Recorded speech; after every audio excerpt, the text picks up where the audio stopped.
சபரிநாதன், நீங்கள் என்னதான் திவ்யா கிட்ட நல்ல முறையில் பழகினாலும், நீங்கள் ரொம்ப குவைட்டாக வந்து பேசினாலும், ரொம்ப க்யூட்டாக பேசினாலையும், அவங்களுடைய முகத்தை அவங்க காமிச்சிட்டு தான் இருப்பாங்க சபரிநாதன். நீங்கள் என்னமோ அவங்கக்கிட்ட போயிட்டு ஆஹா மச்சான் மாமா அப்படின்லாம் வந்து பேசிகிட்டு இருக்கீங்க. அது ஒன்றும் இல்லை மக்களே, இன்றைக்கி சபரிநாதன் அவர்களுக்கும் திவ்யா அவர்களுக்கும் மறுபடியும் கிச்சனில் ஒரு பிரச்சனை ஆகிப்போச்சு. ஸோ அதை அவங்க எப்படி எந்த டோனில் வந்து பேசுனாங்க அப்படிங்கிறத மட்டும் ஒரு சின்ன கிளிப் வந்து போடுறேன் வீடியோவில், ஆடியோ. ஸோ கேட்டு மகிழுங்க. இப்ப யாரும் பண்ண மாட்டேன்னு சொல்ல, அவர் இப்போதைக்கு பண்ண எனக்கும் தெரியாது. அதுக்கே எல்லாரும் பொழுப்பாங்க. அப்ப நீங்க ப்ரொஜெக்ட் பண்றது என்னமோ பண்ண மாட்டேங்கிற மாதிரி ப்ரொஜெக்ட் பண்ணிட்டு இருக்கீங்க. அப்படி பண்ணாதீங்க. இப்ப பேசுறது வேற. என்கிட்ட அப்படி பண்ணாதீங்க. சரி, இப்ப கத்த வேணாமே. நான் கத்தலையே, நீங்க பேசுறது. இதுக்கு மேல என்ன? என்ன எவ்வளவு சவுண்ட் வேரியேஷன் விடுங்க. இப்ப எவ்வளவு கேட்டிங்களா மக்களே? திவ்யா வந்து கத்தலை சொன்னாங்க, தொண்டை கட்டியிருக்கு, அதனால் அந்த வாய்ஸ் வந்து அப்படி வருது. ஓகேங்களா? நேத்திக்கு ரொம்ப அழகாக கூலர் ரிலாக்ஸாக வந்து பேசிகிட்டு இருந்தாங்க திவ்யா. பட் இன்றைக்கி வந்து தொண்டை கட்டி இருக்கிறதுனால பயங்கரமாக கத்தி கத்தி வந்து பேசுகிறாங்க. ஆக்சுவலாக இது நான் சொன்னானே நீங்கள் நம்ப மாட்டீங்க. சபரிநாதனே அந்த வீடியோவில் அப்படி தான் சொல்கிறாப்புல. இப்போ எது கத்தி கத்தி பேசுகிறீங்க? நான் ஒன்றும் கத்தி கத்தி பேசலையே அப்படின்னு சொல்லி திவ்யா அவர்கள் கத்தி கத்தி வந்து பேசி கொண்டிருக்கிறாள். அப்படி என்ன தான் ஆயிடுச்சு சபரிநாதன் அவர்களுக்கும் திவ்யா அவர்களுக்கும் அப்படிங்கிறத பற்றி இந்த வீடியோவில் முழுமையாக பார்க்கலாம். ஸோ இந்த வீடியோக்கு போகிறதுக்கு முன்னாடி நம்மளோட சேனலை சப்ஸ்கிரைப் பண்ணாதவங்க சப்ஸ்கிரைப் பண்ணி வச்சுக்கோங்க. அண்ட் லைக்கை போட்டு வீடியோ பாருங்கள். வாங்க இந்த வீடியோக்குள்ளே வந்து போகலாம். முதல் விஷயம் ஒன்றும் இல்லைப்பா, இன்றைக்கி கெஸ்டெல்லாம் வேறு வீட்டுக்குள்ளே இருந்தாங்களா, அவங்கள போட்டு அடைச்சி விட்டாப்புல பிக் பாஸ். இதுக்கப்புறம் நீங்கள் இருங்க, இல்லாமல் போங்க. ஆனால் நான் சொல்கிற வரைக்கும் கொஞ்சம் தயவு கூர்ந்து வந்து இருங்கப்பா, நான் ரெக்வஸ்ட் பண்ணி கேட்டுக்கிறேன். வேணும்னா ஒரு 19 பேருடைய சாரி வேணும் நான் கேட்டுடுறேன் அப்படின்னு சொல்லி பிக் பாஸ் இறங்கி வந்து கெஸ்ட்டு கிட்ட கெஞ்சிருப்பாப்புல. அதுக்கு நம்ம தீபக் அண்ணா வந்து அழுதுருப்பாப்புல. சரி, அதுக்கப்புறம் மேனேஜர் போஸ்ட் வந்து சபரிநாதன் கிட்ட வந்து மாறிச்சு. சபரிநாதன் ரிக்வஸ்ட் பண்ணி கெஞ்சி கேட்டு அவருடைய வேலைகளை வந்து வாங்கிட்டாங்க. ஸோ ஒட்டுமொத்தமாக கனியக்கா அவர்களே வந்து சமைச்சிட்டாங்க. ஓகேங்களா? சமைச்சு அதுக்கப்புறம் கெஸ்ட்டுக்கு வந்து பார்த்திங்கன்னா ஃபுட்டும் வந்து ஃபீட் பண்ண ஆரம்பிச்சிட்டாங்க. செம்மையாக இருந்துச்சு, அருமையாக இருந்துச்சு அப்படின்னு சொல்லி ருசித்து வந்து சாப்பிட்டுட்ருக்காங்க. இது ஒரு பக்கம் வந்து நடந்துகிட்ருக்கு. இன்னொரு பக்கம் வெஷல் வாஷ் வந்து பண்ணணும். ஓகேங்களா? குக் பண்ணி இப்போ தான் முடிச்சுட்டு வந்து போயிருக்காங்க. ஸோ அதனால் வெஷல் வாஷ் வந்து பார்த்திங்கன்னா பண்ணணும். ஸோ அதுக்கு ஹெட்டு வந்து பார்த்திங்கன்னா நம்மளுடைய அவங்க பேர் என்ன, திவ்யா அவர்கள் தான் அதுக்கான ஹெட்டு. ஸோ அவங்க வாஷ் பண்ணுறதுக்காக போகிறாங்க. பக்கம் வினோத் வந்து நின்றுட்டுருக்காங்க. வினோத் வந்து குக்கிங் டீமு. ஓகேவா? பக்கம் இருக்கக்கூடிய திவ்யா அவர்கள் வந்து cleaning team. So it's means washing team. Okay. So அவங்க வினோத்தை வந்து கத்துறாங்க. ஏன் எத்தனை நாளைக்கு தாங்க உங்களுக்கு சொல்லிட்டு இருக்கிறது? இப்படி தான் ட்ரை பண்ணி வச்சுட்டு இருப்பீங்களா? இது எப்படி வாஷ் பண்ண முடியும்? அப்புறம் நான் வாஷ் பண்ணல அப்படின்னு சொல்லி அப்படியே போர்ட்ரே பண்ணுவீங்க அப்படின்னு சொல்லி கத்துறாங்க. இப்படி கத்துன உடனே அதுவும் யார் முன்னாடி கத்துறாங்க அப்படின்னா மேனேஜர் ஆகிய சபரிநாதன் முன்னாடியே கத்துறாங்கன்னு வச்சுக்கோங்க. சபரிநாதன் என்னம்மா என்ன இவ்வளோ கத்திட்டு இருக்க அப்படின்னு சொல்லி சபரிநாதன் வந்து ஒரு ரியாக்ஷன். ஏன் என்னாச்சு? கத்த வேண்டாம், கொஞ்சம் கம்மியாக பேசுங்க அப்படின்னா, ஏங்க நான் எங்க கத்தி பேசிகிட்டு இருக்கேன் அப்படின்றாங்க. அதுக்கு சபரிநாதன் இதுக்கு மேலே அப்படின்ற மாதிரி வந்து சொல்கிறாப்புல. அதாவது இதுக்கு மேலே நீ பேசுவியா, கத்துவியா அப்படின்ற மாதிரி வந்து இருக்குது. ஸோ அதனை தொடர்ந்து வந்து பார்த்திங்கன்னா திவ்யா அந்த விஷயத்தை வேறு மாதிரி வந்து திருப்புறாங்க. எப்படி திருப்புறாங்க அப்படின்னா, இவங்க க்ளீனிங் பற்றி பேசிகிட்டு இருக்காங்க.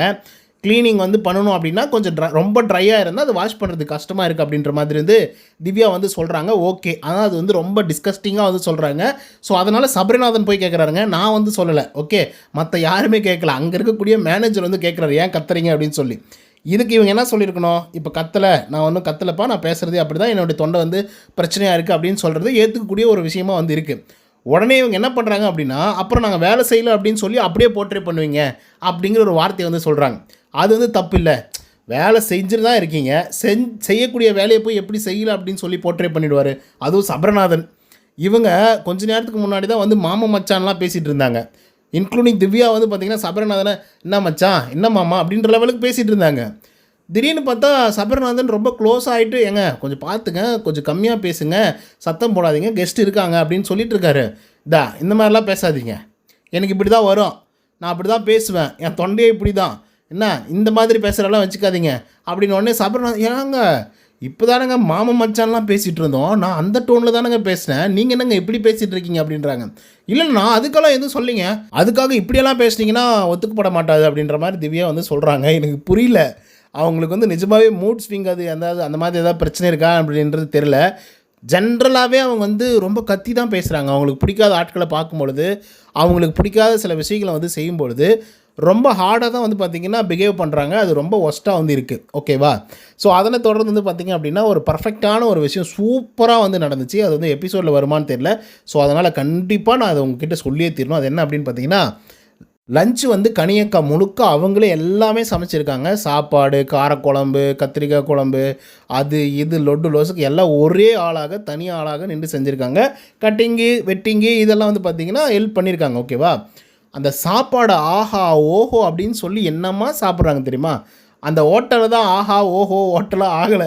ஆனால் அட்லீஸ்ட் கனியக்கா சமைச்சு கொடுத்ததுலையாவது வந்த கெஸ்ட்டுங்கெல்லாம் வந்து ஆஹா ஓஹோ சூப்பராக இருந்துச்சிங்க அப்படின்ற மாதிரி வந்து சொல்லிட்டு இருந்தாங்க.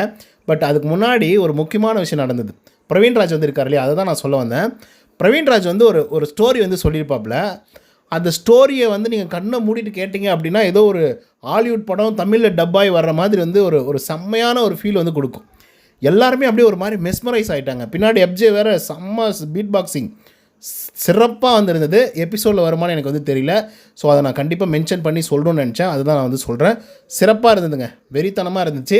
நம்ம மஞ்சரி இருக்காங்களா, அவங்கெல்லாம் வந்து செம்ம கூஸ் பம்பாக இருந்துச்சிங்க அப்படின்ற மாதிரி சொல்கிறாங்க. பிரியங்காவெலாம் ஒரு மாதிரி கண்ணுக்குள்ளே அந்த கண்ணாடிக்குள்ளே கண்ணை வச்சுக்கிட்டு என்னடா இவன் என்னென்னமோ பண்ணுறான் அப்படின்ற லெவலுக்கு வந்து பார்த்துட்டு இருந்தாங்க.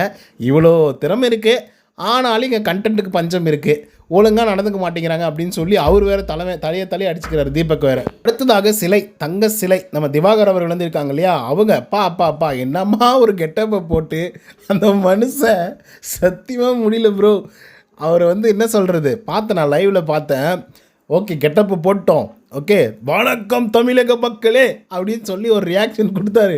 பிரவீன்ராஜெல்லாம் பதறிட்டாப்புல. யோ என்னையா பண்ணுற, நீ பேசக்கூடியது என்ன? அட ஏங்க, நான் கேரக்டருக்குள்ளே போயிட்டு நான் கேரக்டராகவே மாறிடுவேங்க. அதுக்கு முன்னாடி ஒரு சின்னதாக ஒரு ரீல்ஸ் பண்ணிட்டு வந்துடுறேன் இருங்க அப்படின்னு சொல்லிட்டு செம தரமான சம்பவத்தை வந்து பண்ணியிருந்தாப்புல. அதுக்கப்புறம் மனுஷன் இன்றைக்கெல்லாம் ஒரு 20 தடவையாவது தூங்கி விழுந்துருப்பாப்புல. ஒரு 20 தடவை நாய் குறைச்சிருக்கோம். அவருக்காக மட்டும் இல்லை, நிறைய பேருக்காக. ஆனால் இந்த மனுஷன் எங்கெல்லாம் கேப் கிடைக்குதோ அங்கெல்லாம் உட்காந்து தூங்குறதா இவருக்கு வந்து வேலை. குறிப்பாக ரிவ்யூஸ் வந்து கொடுத்துட்ருக்காங்க. காலையில் அவ்வளோ சண்டை வந்து நடந்துகிட்ருக்கு. சாண்ட்ரா வேறு அந்த சீக்ரெட் டாஸ்க்கெல்லாம் எக்ஸிக்யூட் பண்ணிகிட்ருக்காங்க. எல்லாம் கொலாப்ஸ் ஆகி போச்சு. ஹோட்டலே ரீஸ்டார்ட் பண்ணுற அளவுக்கு வந்து பார்த்திங்கன்னா வந்துடுச்சு. அப்போ ரிவ்யூஸ் வந்து கூப்பிட்டு கேட்குறாங்க. தீபக், மஞ்சரி, பிரியங்கா இவங்கெல்லாம் வந்து சொல்லிகிட்ருக்காங்க. சீரியஸாக சொல்லிகிட்ருக்காங்க, இது எவ்வளோ பெரிய வீடு, உங்களுக்கு எவ்வளோ பெரிய வாய்ப்பு, இங்கே வர்றதுக்காக அவன் தவங்க எடுத்துகிட்டு இருக்கான்.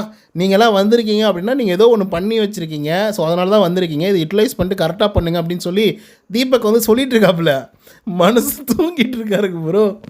அதை கூட விடுங்க, கெஸ்ட்டுக்கு வந்து லஞ்ச் எல்லாம் நடந்துட்டு இருந்துச்சு. அந்த நேரத்தில் மனுஷன் வெளியே உட்காந்துட்டு ஒரே தூக்கம். நாய் வந்து குறைச்சிருச்சு. உடனே எப்ஜே இருக்கார்ல, அந்த மனுஷன் பாத்தியா எங்களெல்லாம் சொல்கிறல்ல, நீ மட்டும் தூங்கிட்டு இருக்க அப்படின்னு சொல்லி எப்ஜே ஏதோ ஒரு 2-3 வார்த்தைகள் வந்து பேசலாம்பா. ஆள் தூக்கத்துலேருந்து எந்திரிச்சு உங்களை பற்றி எங்களுக்கு தெரியாதா, நீங்கள் மட்டும் என்ன தூங்கலையா அப்படின்னு சொல்லிட்டு இருக்காரு. அந்த நேரத்தில் சுபிக்ஷா இல்லை, அங்கே கிட்ட போயிட்டு அண்ணே நீ பேசக்கூடாதுண்ணே, அமைதியாருண்ணே அப்படின்னு சொல்லி சுபிக்ஷா சொன்னதும், ஓ அப்படியா, சரி ஓகேண்ணா அமைதியாகிடுறேன் அப்படின்னு சொல்லிட்டு ஒரு மாதிரி ரியாக்ஷன்லாம் கொடுத்து வேறு லெவல் பண்ணிட்டாரு. எப்ஜேவுக்கு சிரிப்பு அடக்கவே முடியல. இதுக்கு தான் சொல்கிறது, ஒருத்தனுக்கு வந்து நடக்கும்போது எல்லோரும் பேசுகிறீங்கள, சிரிக்கிறீங்கள, இப்போ உங்களுக்கு நடக்கும்போது நாங்கள்லாம் பேசுவோம் அப்படின்ற மாதிரி பேசிகிட்டு இருந்தார்.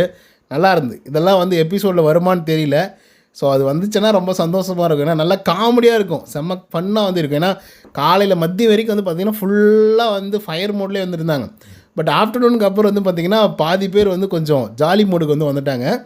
ஸோ அதுக்கு ஷேர் பண்ணணும்னு நினச்சேன், வேறு ஒன்றும் இல்லை. ஓகே கைஸ், வேறு எந்த கண்டென்ட்டும் இல்லை. ஓகே, ஸோ இதை பற்றின உங்களோட கருத்துக்கள் என்ன அப்படிங்கிறத கமெண்ட்ஸ் வந்து பதிவு பண்ணுங்கள். இந்த வீடியோ உங்களுக்கு வந்து பிடிச்சிருந்தா லைக் அண்ட் சப்ஸ்கிரைப் பண்ண மறந்துடாதீங்க. இன்னொரு தவணை சந்திக்கிறேன்.